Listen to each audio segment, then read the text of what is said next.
Who cares for the caretakers? The mothers, daughters, sisters, and aunties. Looking back, our healthcare hasn't. Progress has been slow over the last 60 years. But as slow as that progress may be, it's unstoppable. It's unstoppable because of the brave few who have decided that something needs to change. Barriers will be broken. Women will be empowered. Because of those bold enough to say, I care. So again, we ask, who cares for the caretakers? The answer is, all of you.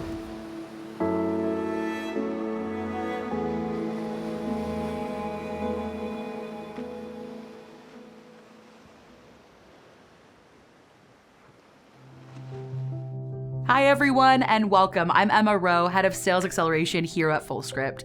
I'm so excited to have us all here for the Fullscript Summit for Women's Health. For the next hour or so, you'll hear from a diverse group of innovative women's health leaders driving healthcare equity and better care in areas like fertility, pregnancy, hormone balance, sexual health, technology, and more. Having this group of amazing thought leaders in women's health come together to share their knowledge is so exciting. At Fullscript, we have an amazing team building a safe space for women to support each other as they thrive on their wellness journeys. To kick off the summit, I'm so pleased to introduce Dr. Tironi Lodog, MD.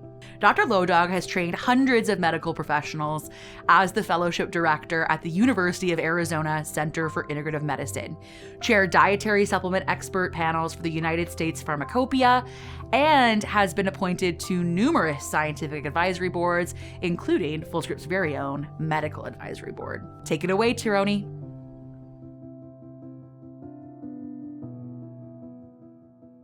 Hi, I'm Dr. Tironi Lodog, and I'm a member of the Fullscript Advisory Board. I'd like to welcome you to a celebration of women and those who care for them along their health journey.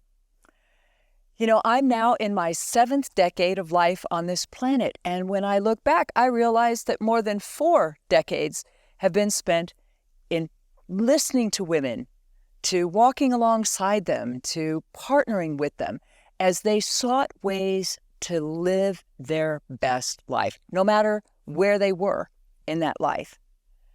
I'm also reminded that much of my medical training in Western medicine had its deep roots in women's health from thousands of years ago, when a woman who was experiencing anxiety or chest pain or depression or sexual desire or lack of it was all relegated to hysteria, one of the first mental health diagnoses given specifically to women. Hysteria, from the Greek word hystericus, meaning uterus. It was thought that all of these things that women experienced came from a wandering or malnourished uterus. Now, we look at this today and think how silly was all of that. But I will tell you that even today, many women still are subjected to the same sort of dismissal, if you will, when they go and seek medical care. You know, we've all heard that women who come into the emergency with chest pain are much less likely to be taken back quickly, urgently, taken to the cath lab or assessed than a man who comes in with chest pain. We know that women are diagnosed with anxiety and depression far more commonly than men are. What I'm saying is, we want to be careful in modern times not to fall back into the same rut that we came out of, which is that all things that women experience are related to her reproductive hormones. Make no mistake, reproductive hormones, estrogen, progesterone, testosterone, and all of the other non-reproductive hormones such as cortisol and thyroid, norepinephrine, all of these do play a role in modern health. There's no question. But an integrated approach is what women are looking for, and it's what I believe is the only way we can truly deliver comprehensive care for women. 57% of all the calories that adults are consuming today are ultra-processed, meaning they're industrialized foods that bear no resemblance to whole intact grains or foods or oils in any way. PCOS, most common cause of infertility now in women, and men's sperm counts are going down as well, suggesting the role of lifestyle, but also the role of environment and endocrine disrupting chemicals and all of the things that we're exposed to on a daily basis. We struggle with anxiety and depression. Many Americans do. And when we look at the American Psychological Association's sort of findings, the largest findings of looking at chronic stress over the last 25 years in the United States, we see that stress causes people to have more somatic complaints, to hurt more, to feel more anxious, more irritable, more unsettled. So when a woman comes in to have a conversation with me, I want to know who she is. I want to know the last time she told her story. I may be the first person in a long time that gave her uninterrupted space to be able to actually just tell me who she is, to share with another human being the fullness and richness of her story. Just as important, I want to know what story she's telling herself now. What are those messages that are going on inside of her own internal dialogue? I'm not enough. I'm not good enough. I'm not pretty enough. I'm not smart enough. I'm not capable enough. What messages does she tell herself that are impacting the way she's moving and living in the world? I want to know how she sleeps and what she does for rest and relaxation. I want to know how she moves her physical body in the world and how she nourishes it. All of these things are so important for us to understand, to fully come alongside and assist her in finding her own definition of well-being and her own best life. Micronutrient deficiencies are certainly a problem, and we need to be attuned to them. Women taking oral contraceptives may be very low in vitamin B6. We do know that outside of vitamin D, according to the CDC, vitamin B6 deficiency is the most common micronutrient deficiency in the United States. We know that women disproportionately struggle with iron deficiency. 16% of African American women, 12% of Hispanic, and 6 to 8% of white women have very low levels of iron, which impact their ability to exercise, impacts their ability to memorize and to learn and to retain new knowledge. Think of how that impacts a woman in her life, and if it's not corrected, what long-term consequences may happen. Riboflavin is notoriously low in many teenage girls and women in their 20s, and low riboflavin can also be a big setup for migraine headaches, which also disproportionately impact women after puberty. So I'm saying that we need to know the best of science, right? We need to understand the role of having two X chromosomes, the role of hormones, of estrogen and progesterone and testosterone in autoimmunity, which disproportionately affects women. Almost 80% of autoimmune conditions affect women more than men. And also the role of the gut microbiome, how what is present or absent within our gut's microbiome, how that trains the immune system, Th1, Th2, and can set us up for autoimmunity, but also plays a crucial role in our mental well-being. So there's so much to explore, which is why we have brought some of our favorite clinicians and some of our favorite experts to come and share some of the pearls that they have learned with you over their career of partnering with women. It is our hope that you will get yourself comfortable with your favorite beverage and that you will have a notepad, an open mind, and an open heart and deep curiosity, and that you can take from this webinar today some tips that might be helpful for you as you partner with women on their journey that will be a blessing to you and to them so they may experience their best life. On behalf of Fullscript, let me welcome each one of you and thank you for making the time out of your busy day to be with us as we explore many of the topics that affect women living in modern times. Taroni, thank you for that amazing session, so informative on the challenges women face when accessing healthcare. Next, we'll hear from Jane Pemberton, CEO and president of Blue Root Health, as she discusses the women's healthcare consumer journey, changes in women's behavior and needs across life stages, and how practitioners can address this in their care.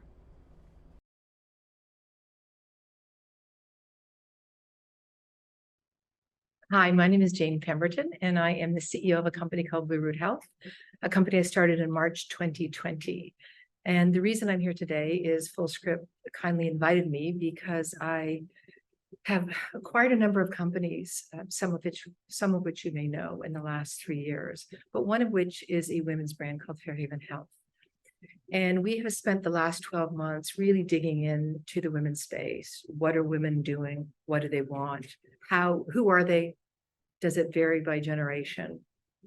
What are they looking for? And the idea today was just to share some of the insight that we've learned in case it's helpful for all of you. So today, that's what we're going to do. We're going to talk a little bit about what we've learned in the last year.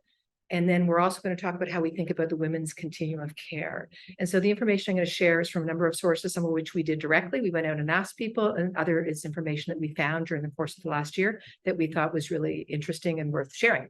So let's begin. So the first thing I would say is, and importantly, right, we all know that most people aren't getting the nutrient needs that they need.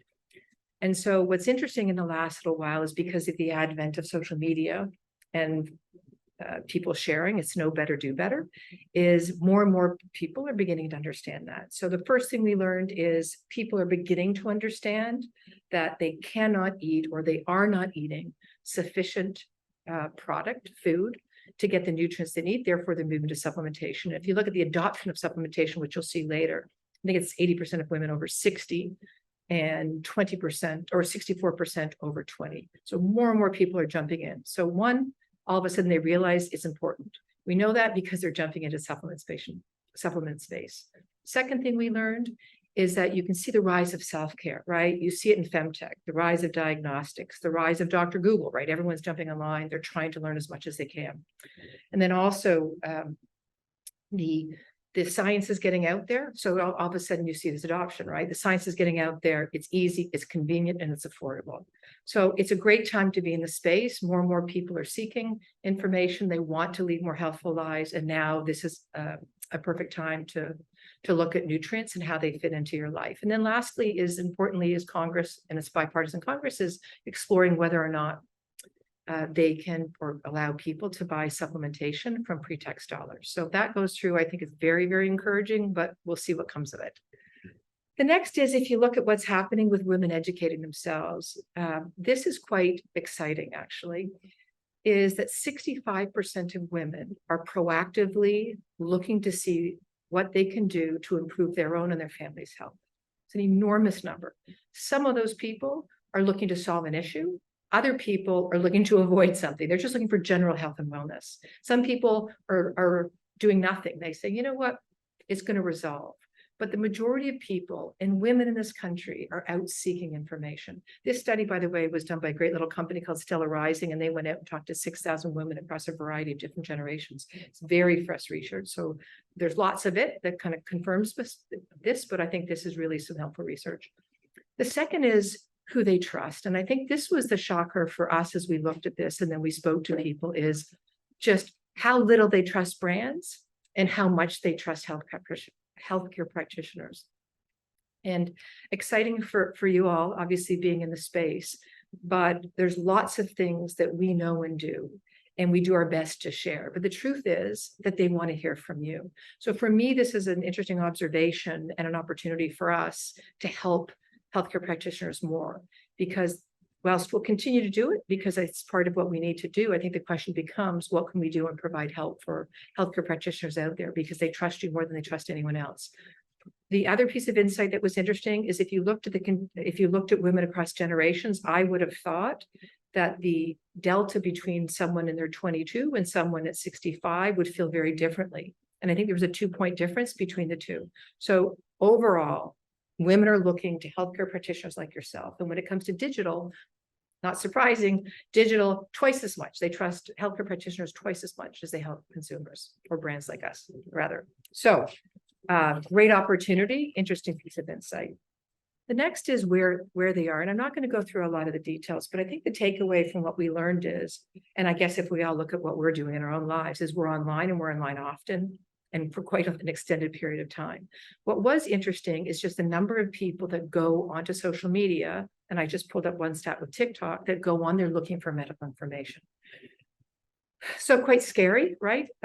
There are a lot of tremendously successful and talented people providing great information on some of these platforms. And then there's a lot of people that are providing misinformation. So that will be the challenge for all of us going forward, is how do you get in front of people with the right information at the right time and the right platform? But they're there and they're seeking it out. And TikTok, by the way, is not for the young, it is for everyone. So if you're not on it, I think you should go on it.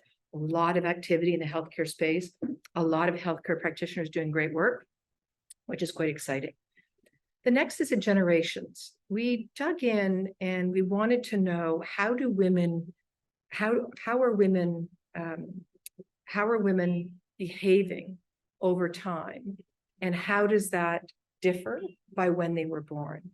The headline here is, I look at this audience of people and I would say, think about the digital natives and the non-digital natives. So you've got kind of from Gen Z to Gen X. With the millennials, they don't know anything other than the digital world. The other boomers and silent, they grew into it. So I think what people want changes over time.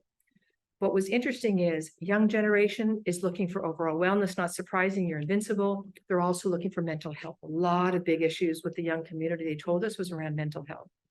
Millennials and Generation X are looking for healthcare partners with their practitioners. So they don't want someone to just come in once in a while. What they want is someone that can really be a co-pilot or a partner throughout their lifespan. And depending on where they are, and either one of these, are looking for cost and convenience, right? Because many of these people don't yet make a lot of money. They have families, time and crunch, so they're looking for a convenient way. So that means online booking portals, the ability to book at the last minute, get their information via email, go online to portals. And then the last thing I would say is on the boomers and elsewhere. The boomers, people say, yes, they're not digital natives. They don't care about going online. But the truth is they love it too. They're getting emails, they're using hospital portals. So everyone wants the convenience, but depending on where they are, it varies slightly. Most people want a healthcare practitioner as a partner, as a co-pilot, not to be used once in a while. They really want to feel that you're vested. Varies slightly by audience, but they're definitely looking for partnership. The last, which I won't go into the detail on the bottom, we asked the question, where are you going for that information? If you're looking for a doctor, where are you going? And I just listed some of them. So you can see by generation where people go to be able to find a healthcare practitioner. So if we go to the next, let's go through the continuum of care. I'm not going to go through this in detail because I do have some upcoming slides in this one, but the way we looked at women's healthcare is the moments in time that we felt were monumental, where we could help kind of better understand who they are, what they do, what they want, each of them along the journey. So we came up and found this research, which we loved, that we thought was quite akin to how we thought about it when we spoke to people. So one is the puberty and menstruation, then you have fertility and family planning, pregnancy and delivery, and then peri and menopause and beyond. So let's talk about each one of those. So puberty and menstruation. The way we looked at this category is we separated it amongst those that were 11 to 22 years, right? Just beginning their period, right? Through menstruation, and those onward, right? And you can see the size or the number of people that are in that space and what they're looking for. And the truth is, at this age, most of the people that are sitting in 11, 22 don't need anything from us, right? They need education. So if you look on the left, I provided the patient needs, which is what they're looking for from their healthcare practitioners, both in education and management, and then risk prevention and treatment. Not everyone comes in looking for this, but these are different touch points that all of you may have with people in this audience. So it's really the 43 million women, right, that are coming in at 23 to 40 to 34. And most of those people are coming in looking for general wellness, really. So it's really multivitamins. They're looking for multivitamins. They may come in looking for therapeutics. If they want to get pregnant, it may stack. If they have anxiety, it may stack. But most of those people are still feeling pretty invincible. They do believe that supplementation is important. They're looking at a multivitamin. And now they're learning, do I take a stack with D? Do I take a stack with, I can't sleep? Do I take a melatonin or melatonin-free supplement product? So they think of it as an everyday, and then as things occur, they decide to stack a therapeutic on top. Other than that, and I've listed out all the common symptoms, which obviously there's supplements for some, but not all. Other than that, this is a community of people looking for education, right? Education. The big highlight here was women do not know their own body and need to be educated. And it's not just women in 11 to 22. It's shocking how many pieces of research we saw that shared that women do not know their own bodies. An enormous stat that said something crazy like over 20% of the women don't know how to find their vagina or point to the vagina. So lots of work to be had from all of us to be able to continue to help better educate our audience. So next is fertility and family planning. Fairhaven Health is quite deep in this space, and we did a lot of research over the years, and the last year in particular, trying to understand the space. And I would say there was two things that jumped out to us. Women wait too late, right? They're coming in when they can't get pregnant. They're not preparing for pregnancy. And so I think there's enormous opportunity with healthcare practitioners to get in well before they're even thinking about it, because by the time they come in and they can't get pregnant, they're behind the gun. And I think a lot of people understand what happens with hormones and your ability to get pregnant later in life. But it was just how little people understood how important, egg and sperm health is in your ability to get pregnant and have a healthy baby. And so we see enormous opportunity of us providing really good information, or to you, and helping you provide great information for this community of people, because they definitely are coming in too late. And then the high anxiety starts, like, oh my God, I've waited too late. And then of course, stress drives infertility, right? We know that, the science would tell you that. So this is a big opportunity for us, is to try to re-educate women to understand how much earlier they need to think about fertility before they're ready to get pregnant. So when and if they're ready, they've already done a number of things that get them ready for getting pregnant to have the best chance of having a successful and healthy baby. The next is the perinatal, 6 million pregnancies on average, 4 million births a year. The big comment here was just how little people understood what was available for them. The first aha moment was they've been told to take prenatal supplements, right? Many people take them, not everyone. Many people take supplements, but a smaller number take prenatal supplements. But after the baby's born, right, there's no instruction. So all of a sudden they're so consumed with what do I do for the baby, they forget about themselves. So the first thing is they don't know what to take from after they have the baby in terms of foundational health multivitamins. Do I keep taking them? Do I take this one? Is there another one I should take? So they're looking for answers for this important period of time. And then the other thing is on the therapeutic side, that a lot of people have problem either getting sufficient milk production, clogged ducts, mastitis, goodness, struggling there. And so there are wonderful products that can help that. And so that was the other thing, that a lot of women did not know what was available. So I think there's a great opportunity there to help better educate them, both for themselves during this important time. What is the right product for them to take during this time? And then if you have therapeutic needs, then there are good products available that may make sense for you. The last and the one which was very interesting to us, to all of us, is peri and menopause. There are 100 million people that suffer. I think there's never been more of an attention on this. And I think the shame is starting to go away because of many people in the space and women talking to one another. I think we're getting permission to do so. And I think obviously the research and the question around right or good or bad has created some distrust. However, I think this is an area I think we have a massive opportunity to help. We all know there are unique concerns as your hormones go down, but there's such a lack of understanding what happens during this time. And I pulled some research from Kaiser, which I thought was interesting, that only 35% of the women that were going through menopause were told what to expect, right, by their healthcare provider. And I think what happens is everyone knows, oh, I'm going to get a hot flash, but no one understands in advance, this is what may happen, not will happen, and then that there are actually solutions that can help you feel better. And so I think there's enormous opportunity for brands like us to do a better job providing information, including maybe just basic education information to help people move through this passive life. So for these people, we think about everyday supplementation, right? What is their version? And then when you get postmenopausal, obviously it's going to be different. Your symptoms are different. Your body is different. The risk of osteoporosis goes up, cardiac, right, heart health. So we think about what are the everyday supplementation that we can provide for these people to keep them well. And then the other side is all the therapeutics that they might be interested in, right, to help them ease the symptoms.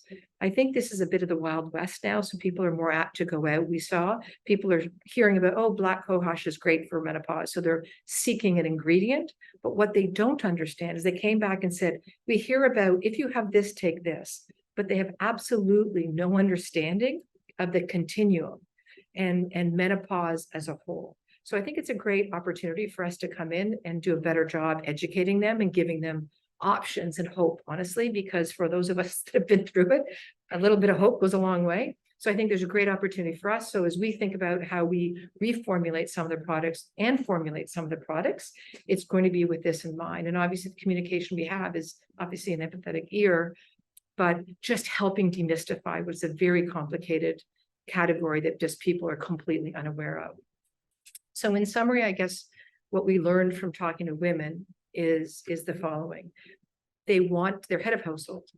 They make decisions for their family and themselves. They are online. They are talking to friends. They are asking healthcare practitioners for help. And they are desperate to get more information to avoid things from happening and then to solve some of the symptoms and issues that they're experiencing. And so I think with this, as we think about the journey for health, the question always is, as a brand, they don't trust us as much as they trust you. So the question I would have for all of the healthcare practitioners here is, what can brands like ours and many other great brands that are out there do to better serve the needs of you who serve the needs of your patients? So thank you very much. We've got lots of research we're happy to share. I went through it quickly because of time, but we are fully committed to helping women navigate through the journey of life and want to be a great partner to healthcare practitioners who we very much want to support. So thank you again. Goodbye. Thank you, Jane. The consumer power of women is so important as we think about our health journey.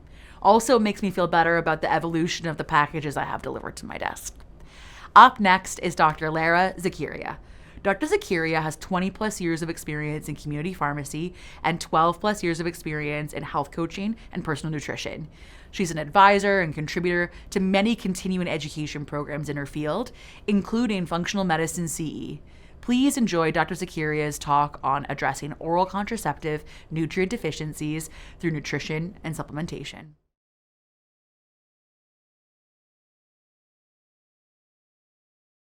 Hello, I am so excited to be here today to have this conversation and be part of this incredible panel. I'm going to be focusing on safety and efficacy when it comes to oral contraceptive use in our patients. And I know we have a mixed audience here today, so I'm going to start with a foundation on oral contraceptives and then move us into the functional medicine and personalized nutrition approach. So first, there are a lot of reasons that women could be using oral contraceptives. And part of the reason I'm so excited about having this nuanced conversation is because we know that as part of family planning and public health, oral contraceptives offer improved health outcomes and improved economic outcomes. Women are using contraceptives for a multitude of reasons. So although 25% of women are using contraception, are specifically opting for hormonal contraceptives, 14% of women are using them for non-contraceptive reasons. That could include reducing symptoms of PCOS and endometriosis, addressing disruptive menstrual-related symptoms, including irregular or excessive bleeding, as well as women in menopause who might be using it to address the vasomotor symptoms and osteopenia related with menopause.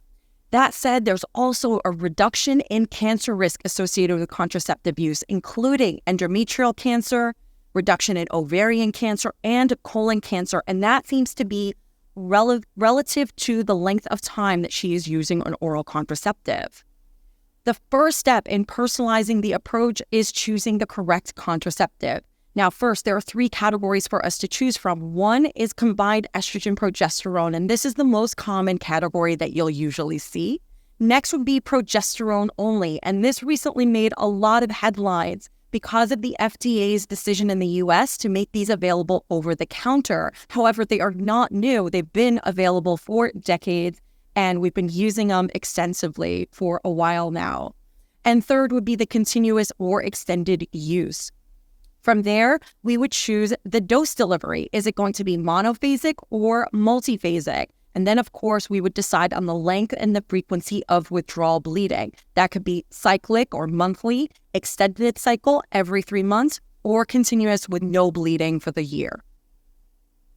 Now, all of that said, we do have to take into consideration some clinical implications as well as some adverse risks. Now, what you see on the screen here is by far not an extensive list of adverse reactions. However, these are the most significant and the most common. That includes cardiovascular events, CNS-related or mood disorders, as well as GI-related symptoms. This also happens to be where we're going to target our functional medicine and our personalized nutrition strategy.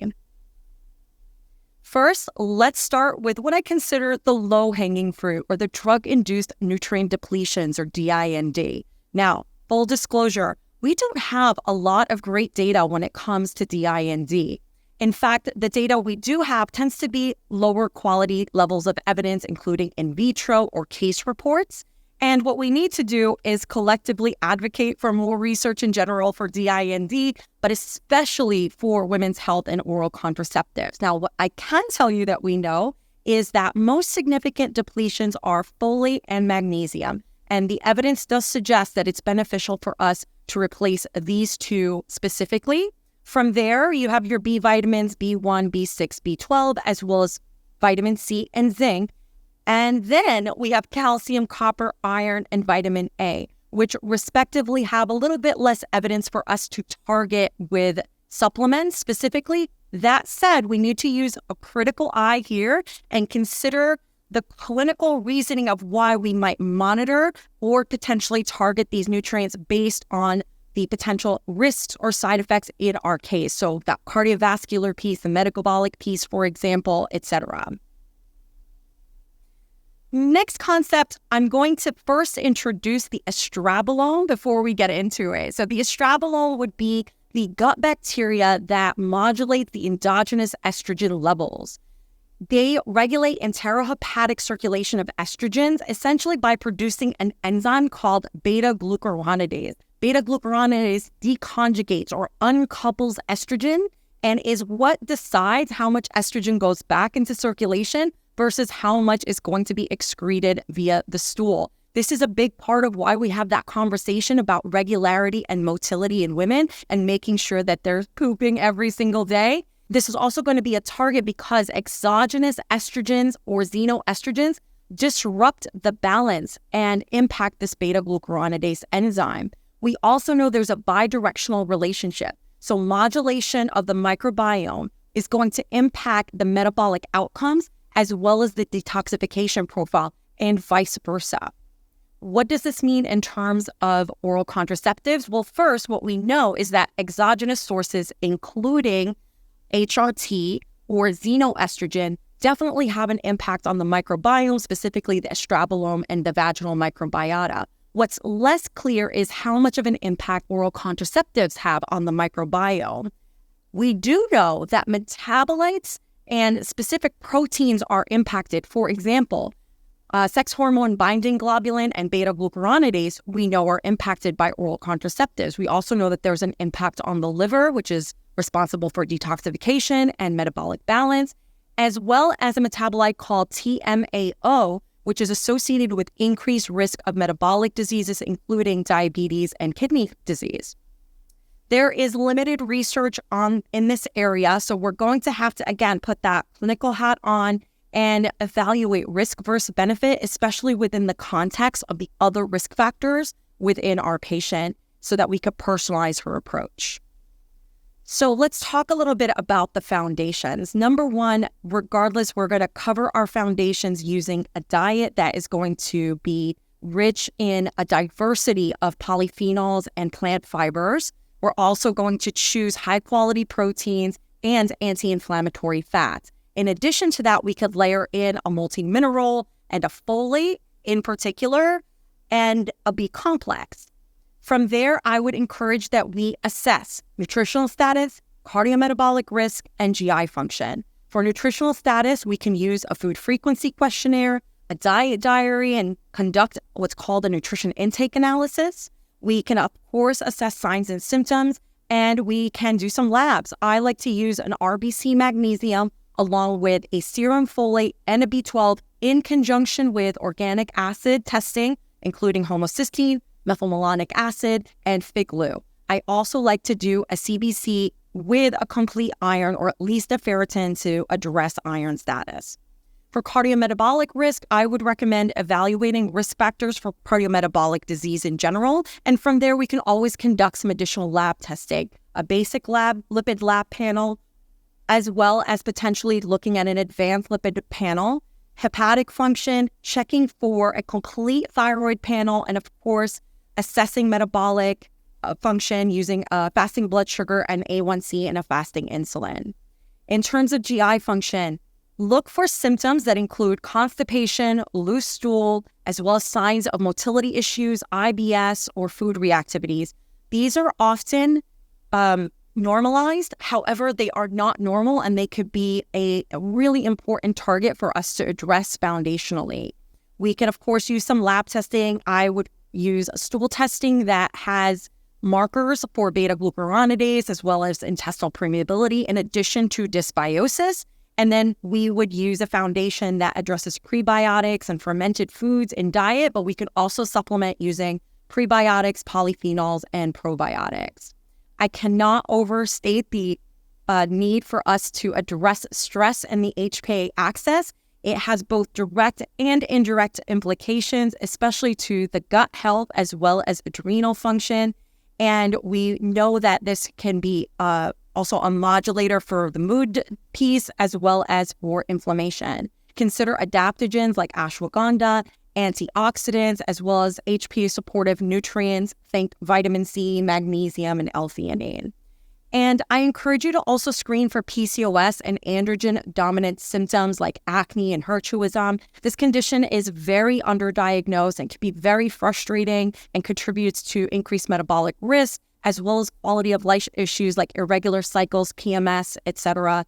And very often this can drive your decision on how to use oral contraceptives, because women who have PCOS actually might benefit from oral contraceptive use. The research shows us that they actually could decrease TMAO, for example, which is that metabolite that is a driver for metabolic disease. So let's talk about our personalized strategy when it comes to nutraceutical support. Foundationally, I start with a multi-mineral versus a multivitamin. A lot of people don't realize that multivitamins focus on vitamins and don't usually have a lot of minerals. So instead, I look for a multi-mineral that has a nice array of vitamins and antioxidants. And if it has inositol in it, that's a great bonus. In addition to that, I like to couple a prebiotic. I like prebiotics over probiotics because the research shows that there is a more sustainable improvement in terms of microbiome diversity and quantity over time. And then I use a powder very often because that is going to be really easy. My busy working women, they're going to be able to throw it into their water or their smoothie and they can be out the door. Next, we can think about turning up the GI support if needed. That means using a polyphenol greens blend. Very often it's more than just greens, but it's a combination of phytonutrients that help to support microbiome diversity even more. It also includes adaptogens that are going to help support stress response as well as liver support. Think of that trifecta of detoxification, iron homeostasis, as well as metabolism. If you have a patient who has recurring infections, bacterial vaginosis or irregular discharge or odor, you could consider a strain-specific probiotic that's been shown to reduce those symptoms specifically. And screening for iron deficiency. Menstruating women are at increased risk for iron deficiency, and that could be exacerbated if they are also experiencing dysbiosis, maldigestion, or SIBO.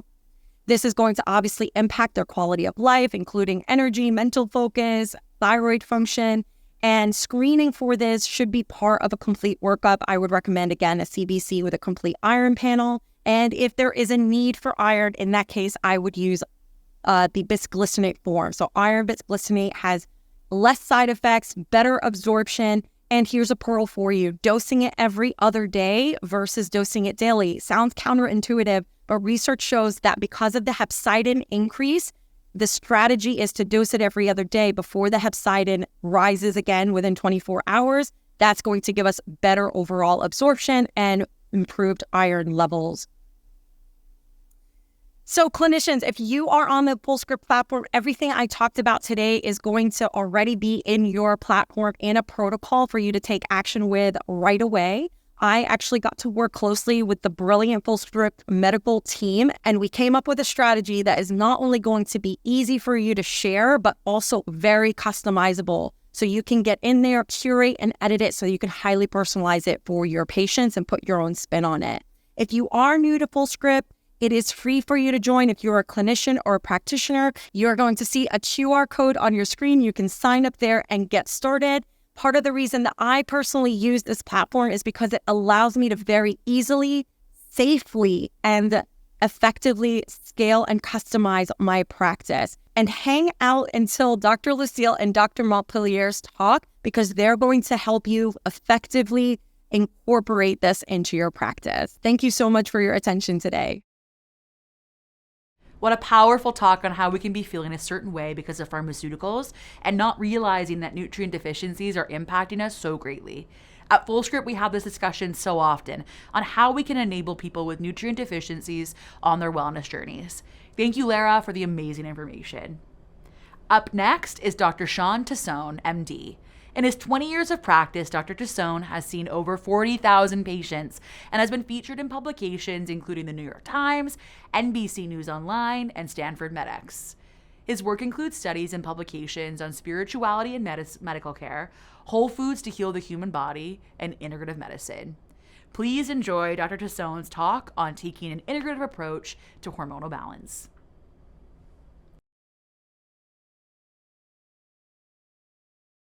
Hey, y'all. I'm Sean Tassone, America's Holistic Gynecologist, private practice in Austin, Texas, and OBGYN, board certified in OBGYN and integrative medicine.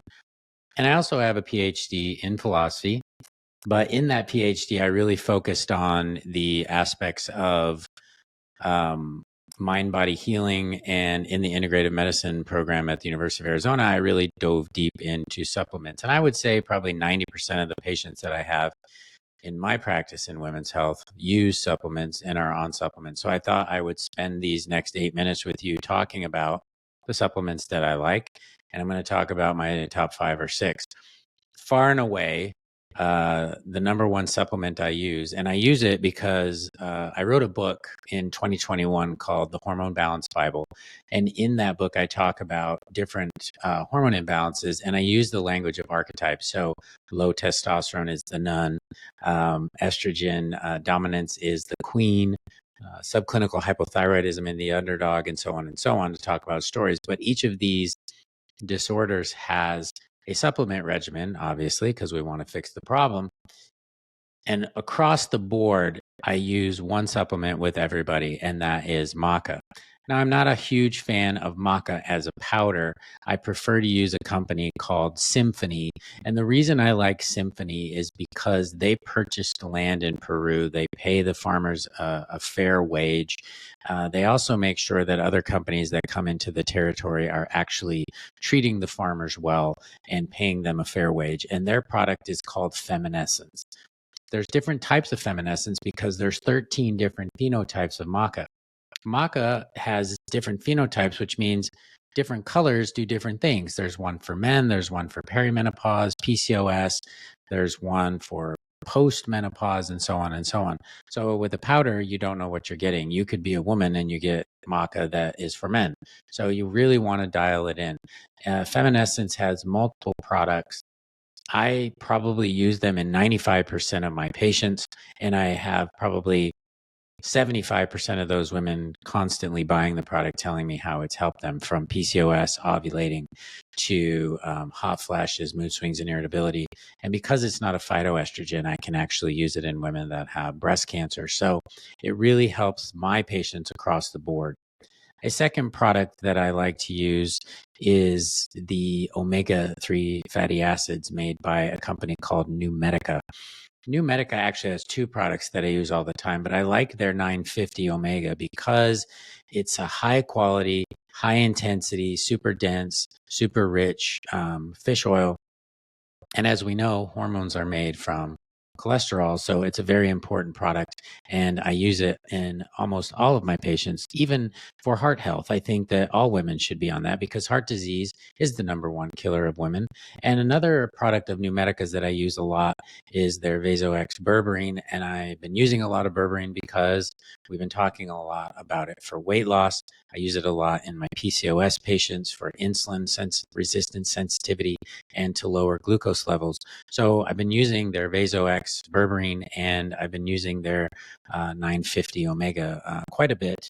A third product that I use, these three I use in most everybody, is magnesium glycinate. I know there's multiple magnesium products out there. I prefer to use Integrative Therapeutics.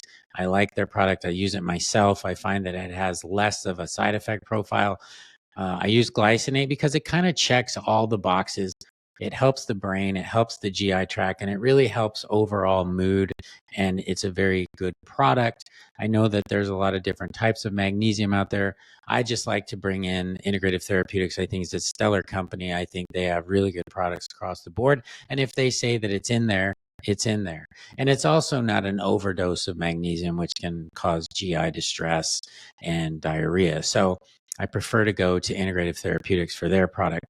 Another product that I use in a lot of women, I use this product a lot in endometriosis, fibroids, pelvic pain. I use it in a lot of issues where I'm worried about weight, heart disease, inflammation in the body, and that is Zyflamen by a company called New Chapter. Anybody that's ever been to a supplement store, Whole Foods or whatever, knows New Chapter because they're all the products in the purple and white boxes. And I like Zyflamen because they use a combination of holy basil, rosemary, and turmeric. There's other products in there as well, but those three, holy basil, rosemary, and turmeric, are super powerful anti-inflammatory agents. They've done a lot of research on patients that have rheumatoid. I use it in a lot of my Hashimoto's patients because I want to get those antibodies under 100, those TPOAs. And so I use Zyflamen, and Zyflamen alone can lower those antibodies and really help the thyroid to heal. So Zyflamen for me is a huge, huge product. I use it probably 3 out of 4 of my patients. I use it myself because I have high cholesterol and I really want to make sure that I'm getting the inflammation down in my coronary arteries. And I find that Zyflamen has really helped me lower my inflammation markers, my CRP, my homocysteine. The final product or two that I really like to use, obviously, 95% of us are deficient in vitamin D. A company that I've really come to like over the last probably 6 months is a company called Needed. Needed really focuses on women's health. They actually have an entire line of women's healthcare products. They also have men's healthcare, but they do a lot of women's healthcare. And basically their women's healthcare, their women's vitamin, multivitamin, has 2,000 international units of vitamin D. Now, for those folks that need a little bit more, I will use a product by a company called Claire that has a 5,000 IU product that is combined with vitamin K, because we know vitamin K can actually increase the absorption of vitamin D. So for those women that are in the red, meaning their vitamin D levels aren't even in the normal range, I'll probably go with the Claire product. For those women that are maybe have a vitamin D level of 40, 45, that we just need to bump them a little, and they're not using any vitamin D, I'll use the Needed product because it has the 2,000 units. So as you can see, supplements in my practice are super important. maca with feminescence. I use Numedica's omega-3 fatty acids. I use Integrative Therapeutics and their magnesium glycinate product, New Chapters, Zyflamen for inflammation and autoimmune issues, and vitamin D, I will go with Needed's Women's Multivitamin or Claire's vitamin D with vitamin K, depending on where they are. I also have a healthcare training program, Women's Health Mastery Mentorship, that I do where I talk about not just all the supplements that I use, but I guide my mentees through 12 months of working with their patients one-on-one with me, balancing their hormones, drawing labs, talking about prescriptions, and talking about supplements, because I really believe the best way to learn about patients and about women's health is to do it on your own patients. I sincerely thank Fullscript for allowing me to participate in this educational program. I thank you all very much. And if you ever want to reach out to me in Austin, Texas, feel free.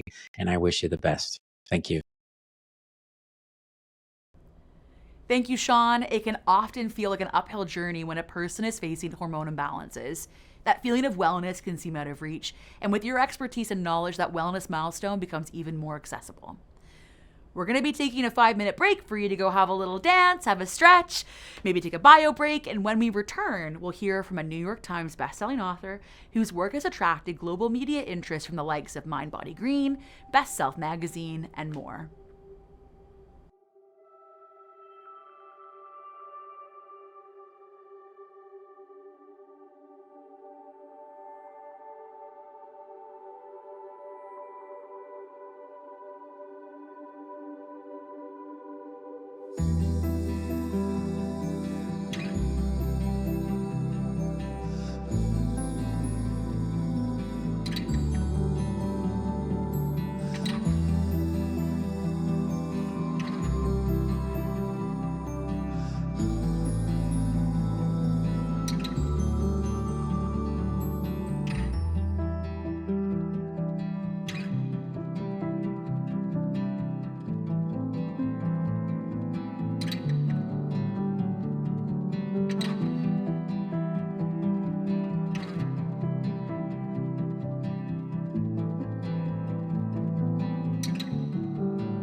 All right, welcome back, everybody. Our next speaker is a practicing medical doctor and board-certified family physician, midwife, and herbalist. She's one of the leading authorities on women's health and a friend of Fullscript. So please enjoy Dr. Aviva Ram's talk on managing escalating rates of preeclampsia to perinatal depression.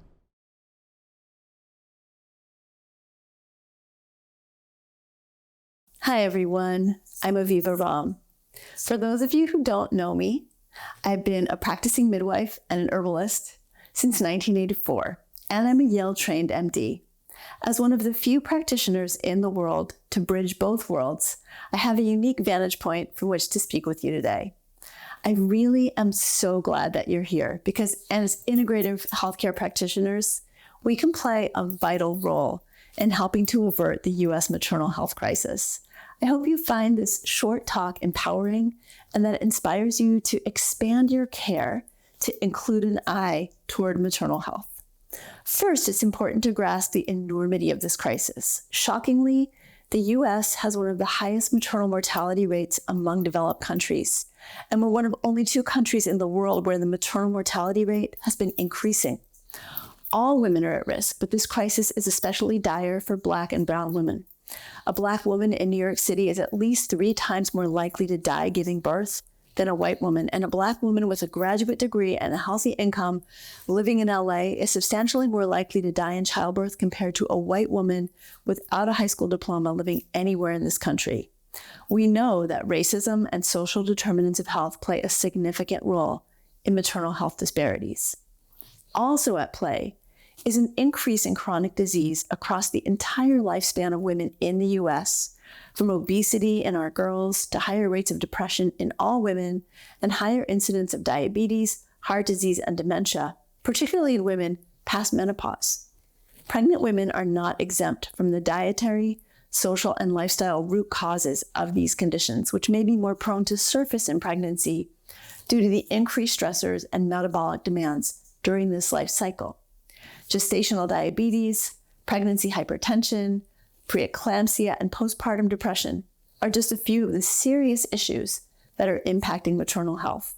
Gestational diabetes affects about 6 to 9 pregnancies and is higher risk in women with PCOS, while pregnancy hypertension rates complicate nearly 10% of pregnancies.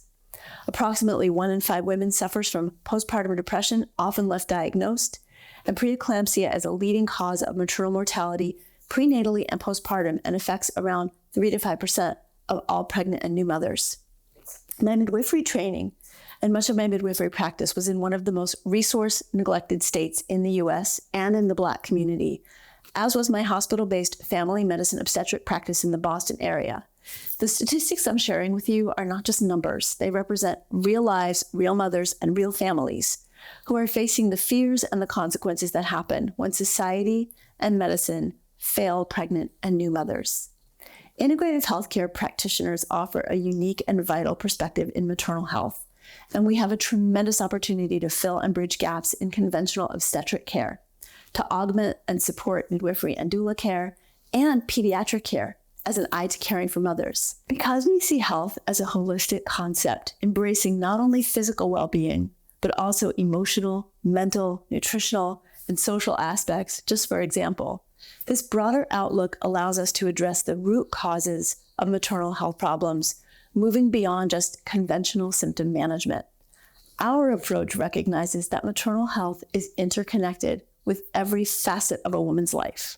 We consider not only her clinical condition, but her emotional well-being, her nutritional status, her lifestyle, the social determinants that shape her experiences, including the impacts of racism, sexism, genderism, and ageism on her adaptive stress response, and how these can impact her physiology and contribute to illness manifestation. This comprehensive perspective equips us to provide a higher level of care and to help mothers navigate complex health phenomena. Here are some of the ways that we can make an impact. Holistic prenatal care. The cornerstone of maternal health is attentive prenatal care. Integrative health practitioners can provide personalized care that considers a woman's total health ecosystem beyond just her blood pressure measurement, which is important, and her fundal height, but her nutritional status, her emotional well-being, her exercise, and her sleep. Speaking of nutrition and supplementation can play a pivotal role in preventing gestational diabetes, hypertension, and preeclampsia. A balanced diet rich in protein, blood sugar balanced, fruits, vegetables, whole grains can really help, and supplements can be valuable tools. Studies have shown that magnesium supplements may reduce the risk of gestational diabetes, as may inositol and vitamin D. Omega-3 fatty acids are associated with a lower risk of postpartum depression, and calcium supplements have been studied for their potential risk in reducing preeclampsia risk. Keep in mind, these conditions don't just pop up out of nowhere in pregnancy or postpartum. Women who are at risk prior to pregnancy have an opportunity to be educated and supported by us long before they become pregnant to preemptively reduce their risks. Mental health support and emotional support are also critical. Postpartum depression is really a silent struggle for so many women, and integrative providers can give the emotional support and counseling, as well as nutritional and supplement support that can really help turn the tide on a woman being at risk for and developing postpartum depression. And keep in mind, you may be the only practitioner asking the important questions that may make a life or death difference to a pregnant or new mother. And the care she receives from you may be what transforms her bonding experience, her baby's health, and her memories from a time that could be traumatic to one that's healing and supported. Also keep in mind that you may be the one who provides early symptom and condition recognition. I can't tell you how many times, way before I was an MD, but as an herbalist and as a midwife, I picked up things that OB-GYNs had totally missed. Even nurse midwives had totally missed. So you can prioritize checking in on the factors like blood pressure and nutritional status, emotional well-being during your visits that may be overlooked symptoms of harbingers of a condition. Our mission goes far beyond our specialties. Thinking about collaborative care and extending beyond the broader context of what we usually think of as our roles as integrated practitioners to consider the needs of maternal health can be a tremendous factor in helping to avert the maternal health crisis, which is an urgent issue that demands our collective attention and action. As integrative healthcare practitioners, we possess a unique perspective and approach that can contribute to the solution. Maternal health encompasses physical, emotional, mental, and social well-being. By providing holistic care, we can empower mothers to have healthier pregnancies, foster happier families, and support overworked maternal health care providers in offering holistic solutions they may not know about, know how to offer, or have the time to deliver. Together, you and I can be agents of change, much needed to create a brighter future for mothers and families. Thank you for your unwavering dedication to improving maternal health and for being here with me today. Work like Aviva's is so important to normalize the discussion around pre- and perinatal care and demystifying the potential risks. Having a baby is a beautiful, messy, exciting experience made so much more wonderful with the care of practitioners like you all attending today. Up next is one of my favorite people, Dr. Jolene Brighton. Dr. Brighton is a naturopathic physician, best-selling author, and a leader in women's health. She's also an international speaker, clinical educator, and medical advisor in the tech community, with her work featured in the New York Post, Forbes, Cosmopolitan, Huffington Post, The Guardian, and more. Please enjoy Dr. Brighton's talk on hormonal changes and their effects on women's sexual health.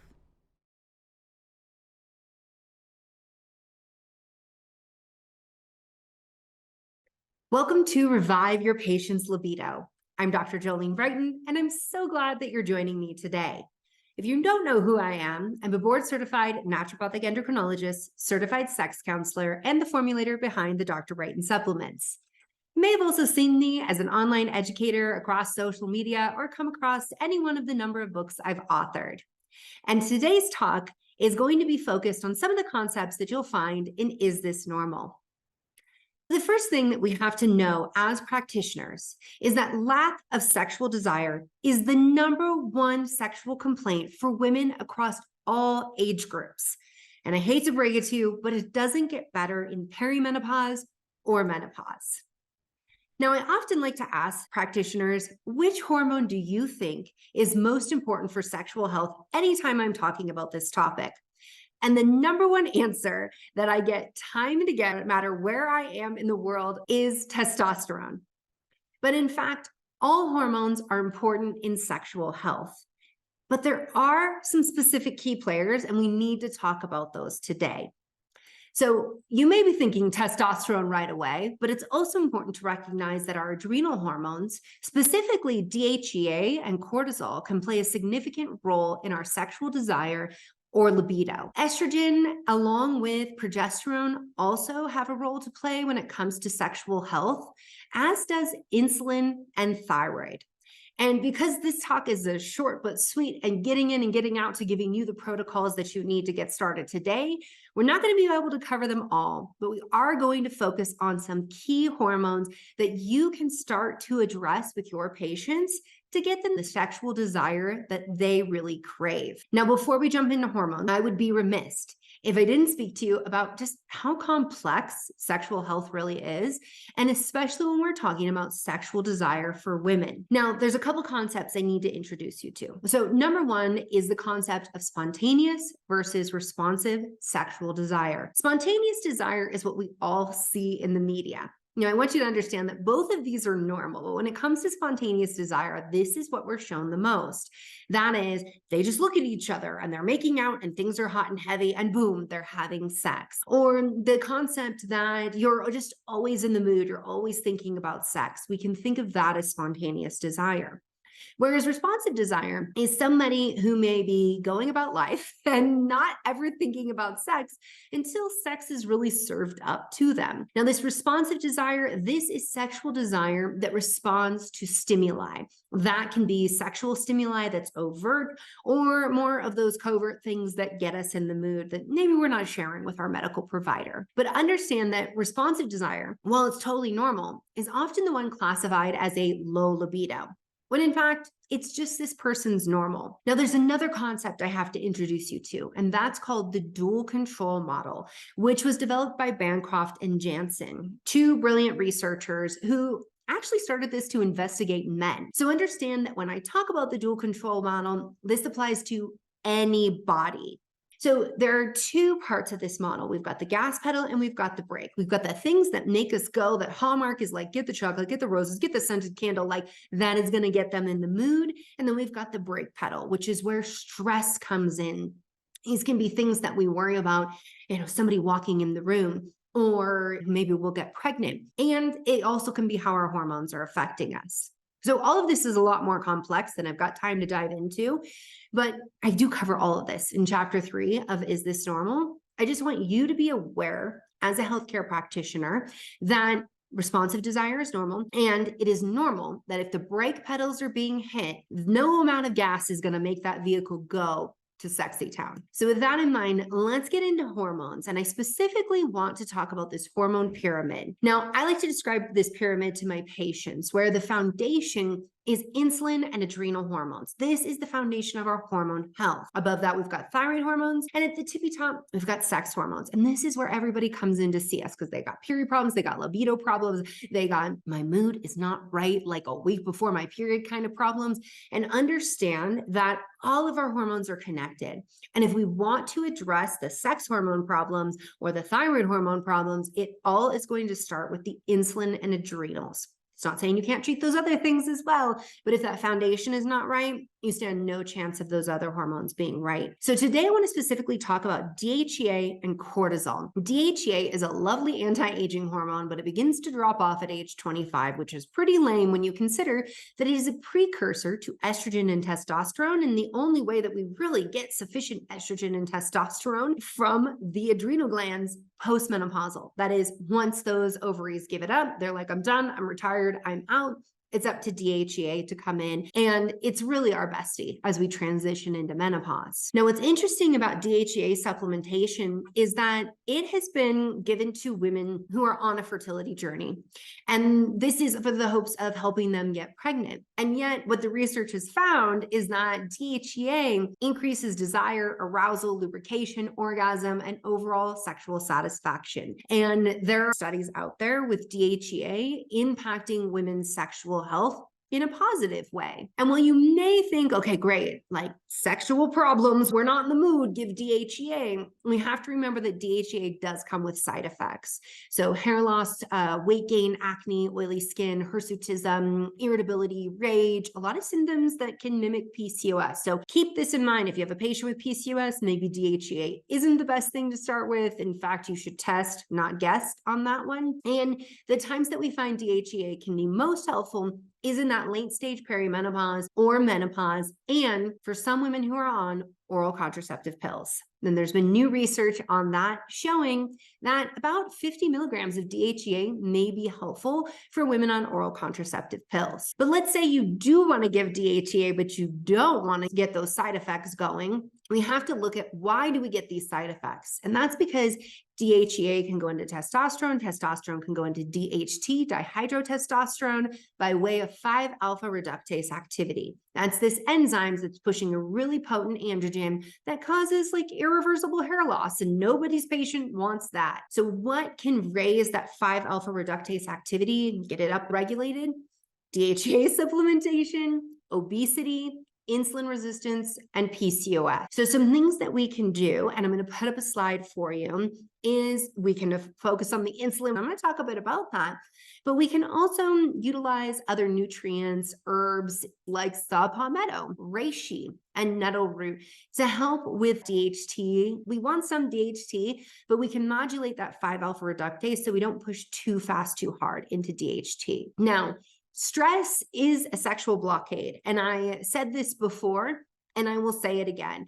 If the brake pedals are engaged, that vehicle is not going to go. And when you consider that the ovaries are very sensitive to the environment, stress of any kind can disrupt ovarian function. And in someone who's perimenopause, who's already having some disruption in ovarian function, this certainly can be problematic. Now, in Is This Normal? I have this graphic where I show stressors, and I show how stress can impact the upregulation of cortisol and the downregulation of ovarian hormone function and ovarian hormone production. And that is coming by way of how the brain is affected. And stress can certainly lead to hormone imbalances that can lead to issues in our sexual desire. We want to affect the stressors. We want mind-body practices. We want our patients sleeping at their best, but they may also require things like ashwagandha, which as an adaptogen has been shown to improve orgasms, arousal, lubrication, and sexual satisfaction. And they may benefit from B vitamins and vitamin C. So specifically vitamin B5, anywhere from 100 to 250 milligrams is what I like to use with my patients. A lot of times when I talk about insulin and the connection to stress and sexual desire, people are often like, wait, insulin and sex? What are we talking about? Insulin resistance is really bad for your clitoris, super bad. In fact, it's associated with a decrease in clitoral sensitivity. By the way, this is the same for penis, which is the homologous structure of the clitoris. So we understand that blood sugar issues, insulin resistance, very bad for clitoral health, and that the clitoris only exists solely for pleasure. And I would submit to you that if the clitoris is the primary way that women achieve orgasm, and orgasm is the main event in terms of the big wow of sex, then if we want women to desire sex, we want them to have a libido, then they need to have sex worth having. And part of that is maintaining the health of the clitoris. Now, oftentimes I will have people say to me, well, but there's other kinds of sex. The reality for women is that yes, there are many different types of sex. However, only 18% of women are climaxing with vaginal penetration alone. Clitoral stimulation is the main way that women are able to achieve orgasm. So how can we help them optimize their insulin? Nutrition, fasting, reducing inflammation, exercise, sleep. Yes, all of that. And maybe we want to bring in some supplementation as well. Things like inositol, chromium, berberine have all been shown to be beneficial. But there's some easy things that you can get your patients doing right now to start to improve their insulin sensitivity. So number one is doing a shot of apple cider vinegar before meals. I know the naturopathic physician listening right now is familiar with this one because this is like an OG prescription that we have used forever. And it turns out in the research, it has been shown that it can improve insulin sensitivity by 19 to 34% during a high carb meal, okay, we load up the carbs, should spike your insulin in people who have diabetes. So we've got like the worst case scenario, high glycemic load, someone who already has insulin dysregulation issues, and still apple cider vinegar can help. So it can be beneficial for a lot of people in improving their insulin sensitivity. The other thing that can be tremendously helpful is something called the soleus push-up. I actually teach this to like every Uber driver who happens to bring up their blood sugar to me, which quite frankly happens more often than you would think. And that all you have to do, put your feet flat on the floor, lift your heels, and drop them quickly. Do it again. Do this following meals, doing this if you have a desk job, doing this if you're an Uber driver. This particular muscle, the soleus, that can soak up glucose and help with sensitizing the body to insulin and not having that glucose burden. So again, if you want to affect change in your patient's sexual desire, I highly recommend that you start with the foundation of hormone health. That is insulin and adrenal hormones. Thank you so much for joining me. I know this was a lot of information. I hope you took notes. And if you're looking for more great information like this, you can follow me all over social media. You can find me at my main hub, which is drbrighton.com, or you can check out Is This Normal, which covers a whole lot more on this topic. Thank you, Jolene. Such a necessary discussion that is important across all stages of a woman's health journey, and a great reminder that patients' journeys can have fun outcomes. Last but not least are naturopathic doctors and Fullscript's very own Dr. Holly Lucille and Dr. Natasha Montpellier.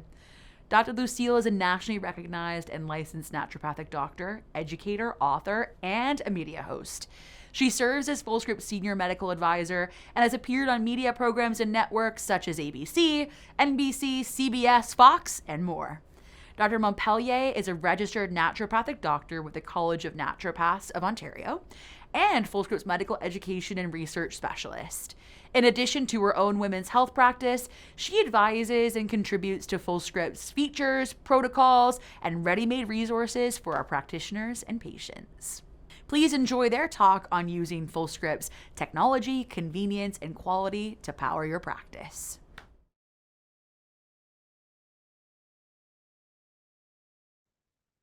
Thank you, Emma, for the introduction, and thank you everyone for joining us today.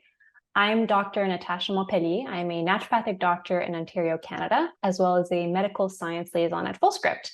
And I am joined today by the very knowledgeable Dr. Holly Lucille, who is also a naturopathic doctor and a registered nurse and a senior medical advisor at Fullscript.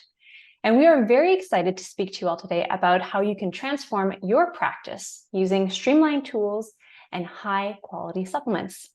And now I'm going to pass it along to you, Holly, to get us started. Awesome. Thank you so much. Yeah, I kind of like would pinch myself if I could have watched this video maybe 20 years ago in my practice itself, and how many things I could have done a lot better. But yeah, what if you could guarantee your patients were taking only healthcare's most trusted supplements? It's a big, big deal in our industry.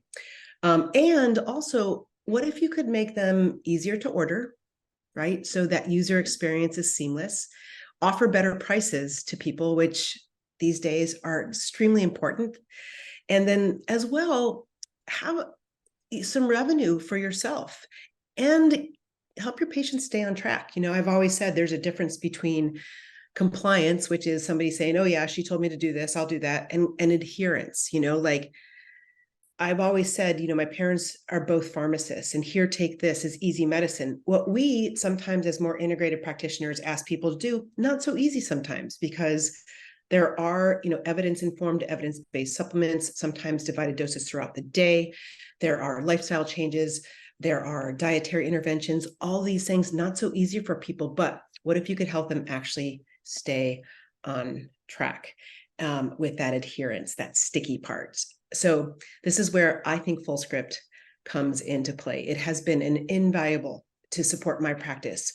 I mean, when it came out, it was the one tool that really helped me automate things. There's a lot going on when you're practicing, and the most important piece is that you want to spend as much time with people to extrapolate that information and get to know their history and get to know the ins and outs and the nuances of the clinical situation, and that all that other stuff takes up so much time. But Fullscript is the leading online platform for practitioners to not only manage and dispense healthcare's best supplements from an online perspective, but also directly from your clinic. And that actually, it was amazing to me because when I first started out, you know what I did, Natasha, is I actually took advantage of the supplement companies, the manufacturers that had given us, like, in our graduation bag, 50% off, maybe you buy this much, we'll match that. And so I started my dispensary in my practice.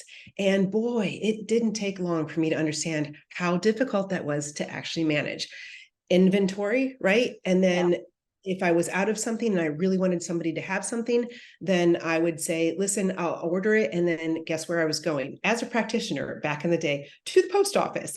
And I was like, what am I doing? So when this whole entire thing came along, it was so important for me because it 100% helped me automate my practice, spend more time with my patients, make some revenue if needed, but at the same time, the process for getting communication and natural supplements to my patients was seamless. And I think what's really important as well is that I'm a curious person in general, but when it comes to practicing medicine, I need to know a lot. And I will always ask people, what are you on? And I don't only want to know what ingredient, I actually want to know what brand, what dose, and why they think they're on it. Super, super, super important. And I have, I think, in the last 20, 25 years, seen everything. It is all across the board when it comes to quality. And I always know, I will say this, when something is trending on the social media channels, because for some reason, randomly, the next 6 or 7 people that come in, they're on this one product that I'm like, it must be viral. It must be trending. Does it mean that it's safe? Does it mean that it's effective? Or does it just mean that there's really savvy marketing behind it? Well, I have learned that it's usually the latter, that there's really savvy marketing behind it and people are buying, but it's important for me to understand as a practitioner.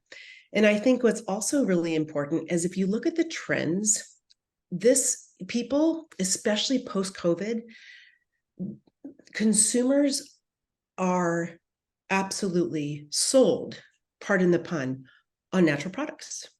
They really are. I mean, so the Nutrition Business Journal forecasts at the end of 2023, a $61.65 billion supplement market is in play. That is huge. People are interested. And, I was talking to a group that doesn't really understand or doesn't really prescribe natural supplements, but the reason they're interested is they know that their patients are very much on them. So there's a lot to learn. There's a lot to be concerned about. And consumer behavior is saying that this is going to go on. 73% of people said that rising prices have very little to do or no impact on what they purchase as far as supplements. People are into them. 52% said that it would be unlikely that they would stop taking supplements due to cost. 42% said that what they were spending was the same as the year prior. And also 21% said that they would take more supplements because they could not afford to get sick. The consumer shift is starting to understand that prevention is the cure, and that a little cost upfront is going to be investment and savings on the back end when people stay healthy. And I think that the pandemic actually had a bit to do with that. For sure. Yeah. So the other thing that I think has been really important is that if I've ever been in a focus group my entire career, who do we market as far as who do we want to see what's new and what's effective and what's going to get the job done? It's women, right? Women are definitely the driving force behind this growth in the supplement market. And more than 75% of Americans use supplements for general wellness, hormonal support, immune health, digestion, energy, and cognition. And it's mostly women. Women power the economy, making 80% of purchasing decisions for themselves and their family. And I've seen this in my practice, right? A woman will come in and then I have a good experience with them. hopefully they have a good experience with me. And then soon enough, I'm seeing her kids, I'm seeing her husband, and I'm seeing her circle of influence and friends. And so it really is those women that are driving this movement, in my opinion. And we've seen this over and over again. And again, Fullscript, this puts women at the center of care. Fullscript supports women throughout their life and health journeys by putting personalization at the forefront and meeting women where they are. They do this by convenience. And being able to have an intuitive platform that can deliver wellness at the palm of their hands.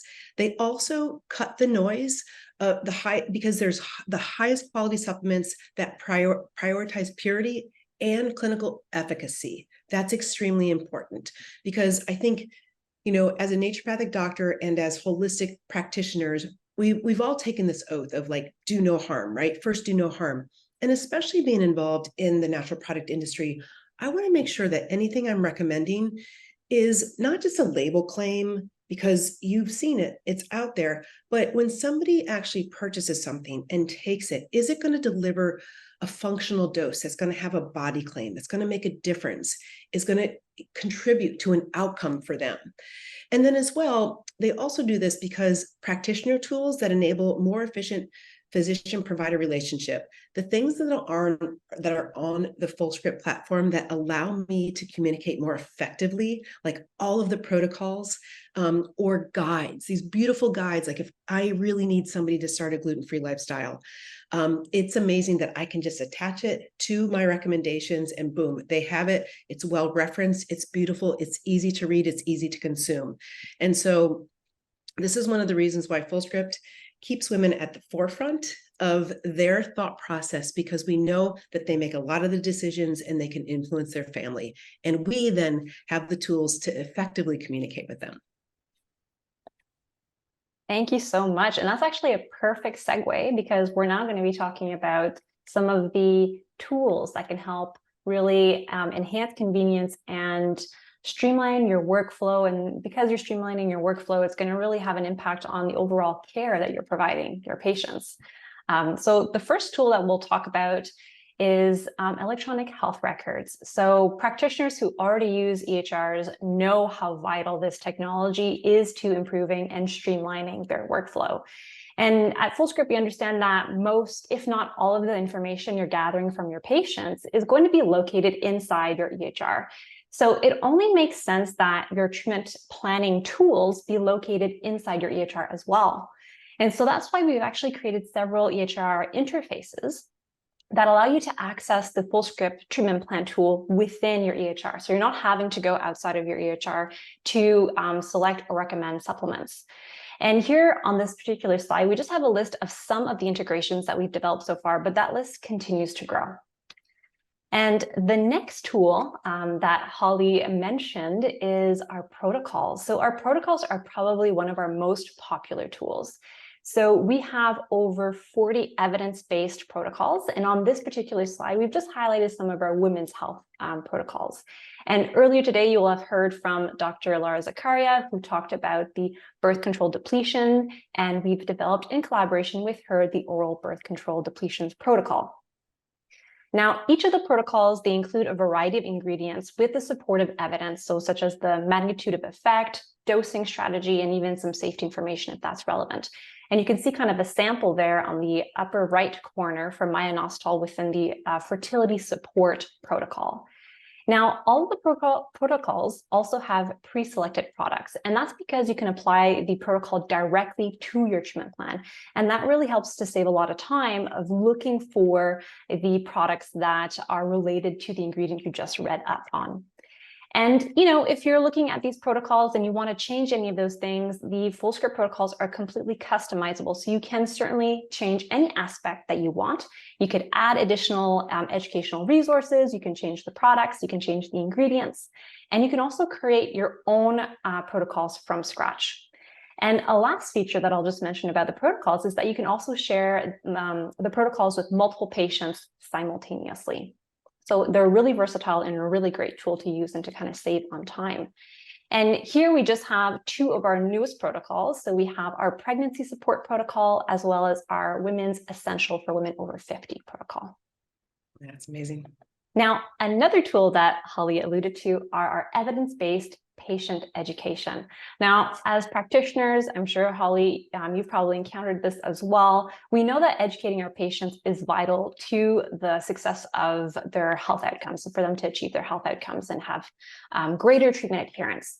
But curating or even creating these educational resources, making sure that they're evidence-based and they're health literacy friendly, can be very time consuming. So here's where Fullscript has provided a solution, and they have created over 150 evidence-based, and they are beautifully designed. Our design team is really incredible. We have infographics, handouts, we have guides, we have tracking sheets, we have some recipes, some meal plans.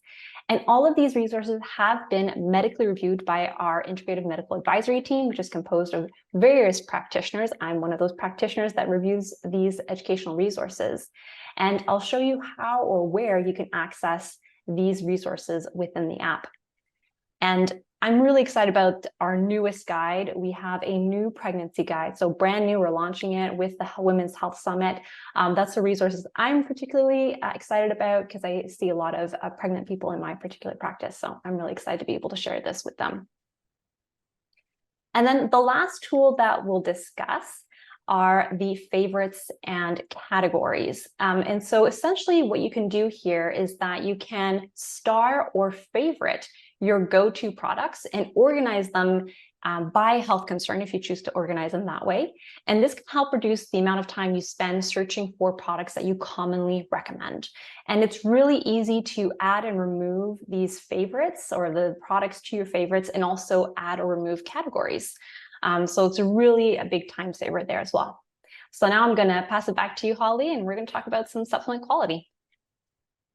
Excellent. Yeah. I think quality, like I mentioned before, I think is super important. It's a big issue in the dietary supplement industry, the natural product industry. And we, like I said, first do no harm. I want to make sure that anything that anybody is taking is not going to just make a dent in the pocketbook, but it's actually going to have a claim in the body, and not just a claim on the label.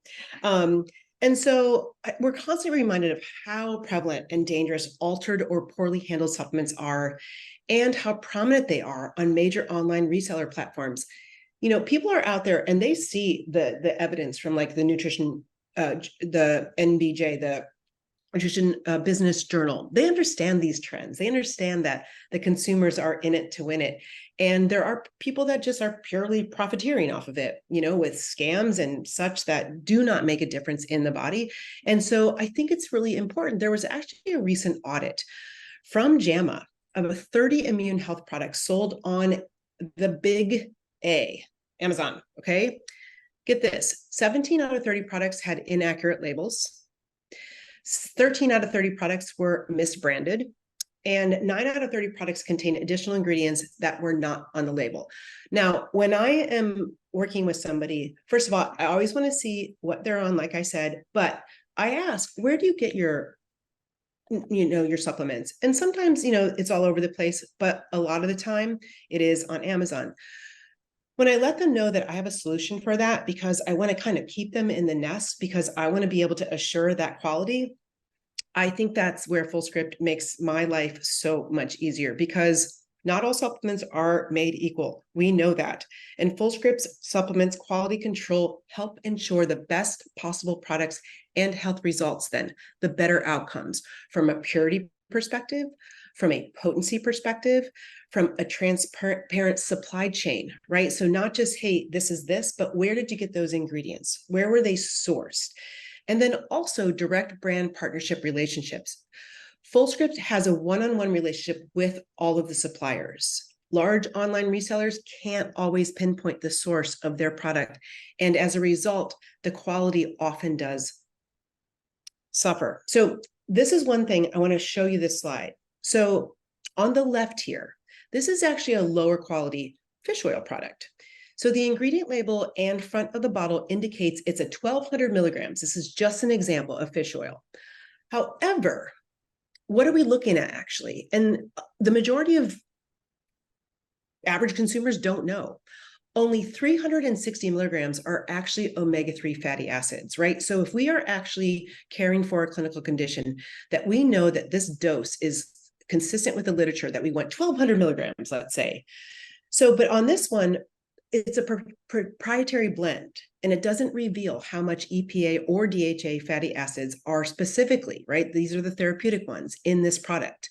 So a product like this may appear cheaper and less expensive. And if somebody's going, oh, okay, I've got this one, that price point is a little bit higher, and this one, but they seem like they're the same, they are going to probably go for that cheaper one. But the truth of the matter is they would have to take 10 capsules daily to reach the therapeutic dose that, once again, we're looking at moving the needle from a clinical condition that's consistent with the literature. So on the right, a higher quality product clearly lists and contains clinical effective doses of each EPA and DHA, 1,500 milligrams of each, for a therapeutic daily dose of 3,000 milligrams per a teaspoon of liquid. That is what Fullscript has a commitment to, that quality piece. They're committed to ingredient purity, right? So also clinical effectiveness. So are there clinical studies on these these ingredients and also products, and as well fair prices? 100%, when people are on the Fullscript platform, you decide whether to offer deeper savings for people that are having a difficult time, earn revenue, or, and this is all customizable as well, you can do both. Your patients will never ever have to pay more than MSRP. They can always pay less. And I think that's an important piece as well. Thanks, Holly, for sharing all that important information regards supplement quality. It's such an important topic when we are considering or recommending supplements for our patients. Now we're actually going to move on to the demo part of the presentation. We're actually going to hop into the app, and I'll show you where you can find the protocols as well as the resource library and a little bit of the treatment plan tool, especially if you haven't been able to look at that from the practitioner side. And then we'll also look at the patient side very briefly as well. So first, we're going to look at the protocols. And so for the protocols, you just go into the recommendation button right here and you go to protocols. Now, if you've never used this feature before, this section of My Protocols will be empty, so you won't see anything there. So if you want to create your own protocol, you just need to go to the New Protocol button. And in this situation, let's pretend we're creating a pregnancy protocol. And we've already added, so you can add some supplements here, and you can use the favorites category if you've already populated those. And you can look at, let's say we're going to go to our fertility. So we already have our prenatal in the protocol, but we can add some inositol powder. And then we have a pregnancy nutrition resource, but maybe we want to add something else. So maybe we want to add the hospital birth bag center checklist. And you'll see at the bottom here, at the top, you have all the products that you end up adding to your protocol, and then all of the resources you end up. So you have a clear view even before you kind of close this window of what's actually inserted into your protocol. And then you go review protocol, and then you can add a message describing what this protocol is, and then you can just create your protocol. And that will pop up in your My Protocol section.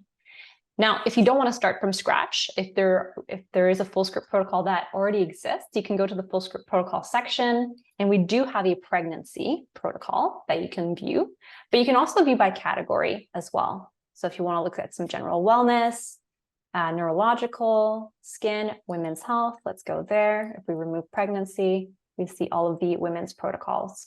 Now, like I mentioned earlier, you can modify any aspect of these protocols, but first let me give you a little bit of a sneak peek as to what that looks like. You have all the ingredients plus the evidence, and all the way at the bottom, you have all the attachments that are linked here.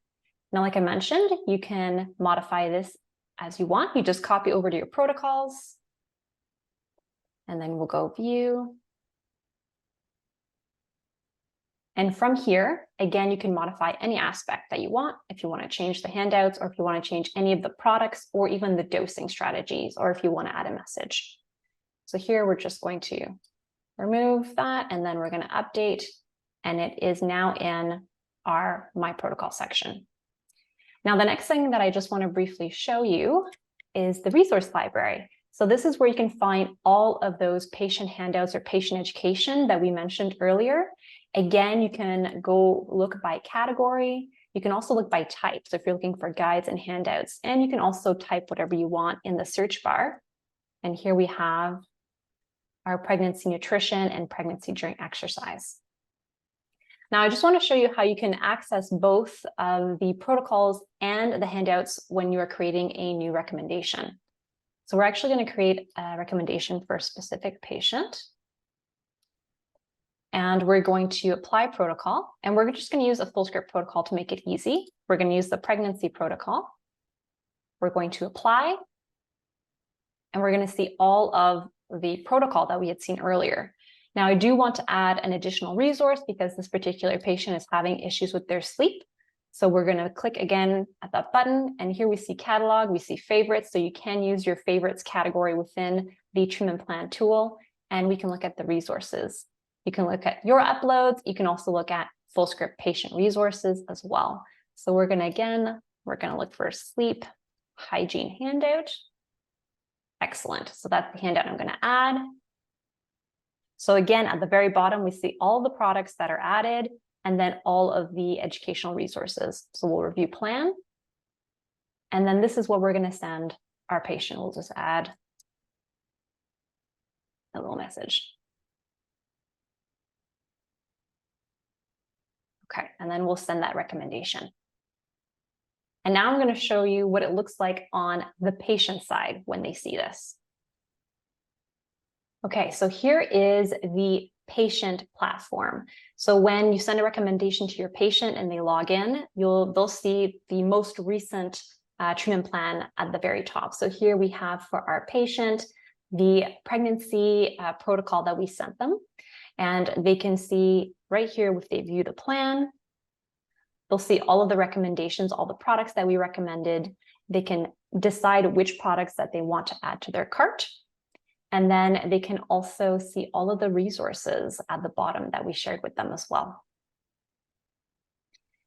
And that's everything for us today. But before we leave you, I just wanted to share with you that those who do sign up for a Fullscript account using the QR code that you see on your screen, you'll have your accounts pre-populated with favorites. So the favorites that we talked about earlier, but the favorites from our women's health experts that you heard from today. So you'll see various favorites categories from our experts. So I just want to thank you all for joining us today and thank Holly as well. This was really great. It's one of my favorite things that has happened to my practice ever. So I'm happy to share it. That's for sure. All right. Take care, everyone. Thank you to all of today's speakers and a huge thank you to you all for attending Fullscript's first ever virtual event. Before you leave, make sure you keep an eye out on your inbox. You'll be receiving evidence-based women's health protocols, handouts, and more for your attendance. We hope you can take what you've learned today back to your practice and that you feel inspired from the collective passion of today's speakers. At Fullscript, our goal is to enable all practitioners via community and technology to help every person on their journey to be well. A final thank you to all of the speakers, and I hope you have an amazing week.